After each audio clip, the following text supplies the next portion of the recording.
السلام علیکم ورحمۃ اللہ وبرکاتہ۔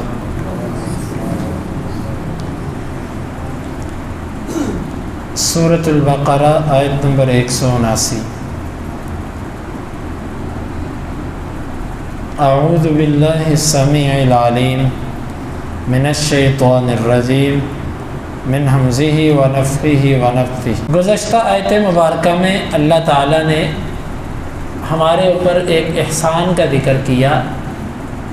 وہ احسان یہ تھا کہ پہلی جو شریعتیں تھیں بنی اسرائیل کی، ان میں دیت نہیں تھی، یا قتل کا بدلہ قتل ہے یا معاف کر دو، دیت نہیں تھی۔ اللہ تعالیٰ نے اس امت پر ایک فضل یہ کیا کہ ان کے لیے مقتول کے ورثاء کے سامنے 3 صورتیں ہیں، یا وہ قاتل سے بدلہ لے، یا وہ قاتل سے دیت لے، یا وہ قاتل کو بالکل معاف کر دے۔ یہ 3 صورتیں ہیں۔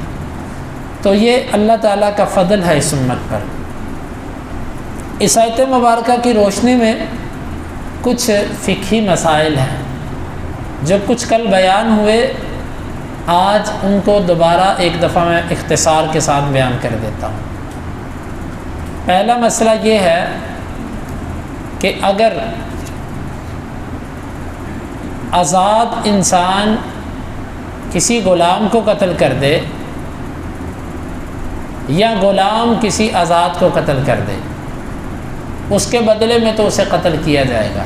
لیکن اگر آزاد آدمی غلام کو قتل کر دے تو اس سلسلے میں کیا حکم ہے؟ تو یہاں پر اہل علم کے 2 موقف ہیں۔ ایک ہے کہ غلام بھی قتل ہوا ہے تو قتل کے بدلے قتل ہی ہے، اس آزاد آدمی کو غلام کے بدلے میں قتل کر دو۔ دوسرا قول یہ ہے کہ نہیں، قتل نہیں کیا جائے گا، بلکہ اس غلام کی قیمت اس کے مالک کو ادا کر دی جائے۔ البتہ اگر مالک خود اپنے غلام کو قتل کر دے تو کہتے ہیں کہ اس کے اوپر پھر 2 موقف ہیں جی، اس کے اوپر دیت نہیں ہے، قصاص نہیں ہے۔ کیوں نہیں ہے؟ اس کی وجہ یہ کہ غلام اس کا اپنا ہی مال تھا، اس نے اپنا ہی مال ضائع کر دیا، کیونکہ غلام پیسوں سے خریدا جاتا ہے نا، اس کا اپنا مال تھا، اس نے ضائع کر دیا۔ دوسرا موقف یہ ہے کہ نہیں، جس نے اپنے غلام کو قتل کیا اسے قتل کیا جائے گا۔ یہ حدیث کے لفظ بھی ہیں۔ تو بہرحال غلام کے مسئلے میں زیادہ ہم اس لیے تفصیل میں نہیں جاتے کہ آج کل غلاموں کا معاملہ نہیں ہے، غلام ہے نہیں، اس لیے اس کی بحث میں تفصیل سے جانے کی ضرورت نہیں۔ امت کے دونوں موقف تھے، میں نے بیان کیے۔ دوسرا یہ ہے کہ اگر مسلمان کسی کافر کو قتل کر دے تو کیا قصاصاً مسلمان کو قتل کیا جائے گا؟ نہیں کیا جائے گا۔ واضح حدیث ہے، آپ نے فرمایا کہ مسلمان کافر کے بدلے میں قتل نہیں کیا جا سکتا۔ البتہ مسلمان کو دیت دینی پڑے گی، اس کی بھی صورتیں ہیں جو 5ویں پارے میں بیان ہوں گی۔ دوسری طرف اگر کافر مسلمان کو قتل کر دے تو دیت کسی صورت میں نہیں ہے۔ کافر اگر قصداً مسلمان کو قتل کر دے تو دیت نہیں ہے، اس پر قصاص ہی ہے، بس بدلہ ہی لیا جائے گا، قتل کے بدلے قتل ہے۔ اور اسی طرح اگر ایک جماعت مل کر ایک بندے کو قتل کرتی ہے، معاون بنتے ہیں ایک دوسرے کے، اور ایک بندہ وہ قتل کر دیتے ہیں، تو اس صورت کے اندر بدلے میں ساری کی ساری جماعت قتل کی جا سکتی ہے، جس طرح کہ عمر رضی اللہ عنہ کا موقف تھا، اور ان کے زمانے میں کسی نے ان کی مخالفت بھی نہیں کی۔ تو آج بھی اگر کوئی کسی بھی طرح قتل کے اندر شریک ہو تو اسے بدلے میں قتل کیا جائے گا۔ تو یہ آیت مبارکہ جس میں اللہ تعالیٰ نے ہمارے اوپر ان چیزوں کو بطور احسان ذکر کیا، فَمَنِ اعْتَدَىٰ بَعْدَ ذَلِكَ فَلَهُ عَذَابٌ أَلِيمٌ، جس نے اس کے بعد زیادتی کی۔ اس کا معنی یہ ہے، ایک بندے نے دیت لے لی اپنے مقتول کی، اور پھر اس کے بعد پھر قاتل کو قتل کر دیا، یہ زیادتی ہے۔ یا یہ کہا کہ نہیں میں قتل کا بدلہ قتل ہی ہوگا، لیکن وہ ایک نہیں 2 قتل کر دیتا ہے، یہ زیادتی ہے۔ یا جس نے قتل کیا اس کو ترک کر کے اس کے بھائی کو باپ کو قتل کر دیتا ہے، تو یہ ساری کی ساری صورتیں زیادتی کی صورتیں بنتی ہیں۔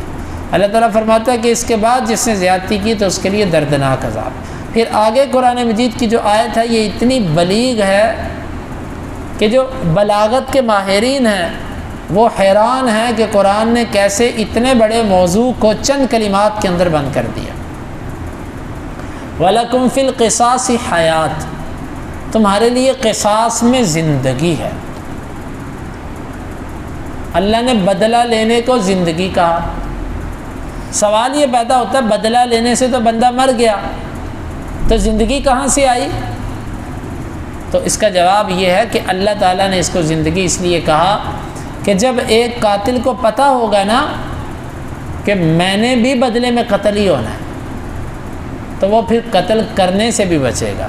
جب وہ قتل کرنے سے بچے گا تو جس کو اس نے قتل کرنا تھا اس کو بھی زندگی مل گئی، اور جس نے قتل کرنا تھا اس کو بھی زندگی مل گئی۔ گویا کہ تمہاری زندگیوں کی جو حفاظت ہے وہ قصاص کے نظام کے اندر ہے۔ تو جب قاتل کو یہ پتا کہ میں پیسے دے کے باہر آ جاؤں گا، میں مضبوط سا وکیل کروں گا، جھوٹا کیس میں جیت جاؤں گا، یا میں بدمعاشی کر کے نکل جاؤں گا، تو پھر زندگیاں محفوظ نہیں ہیں۔ زندگیاں محفوظ کس طرح ہیں؟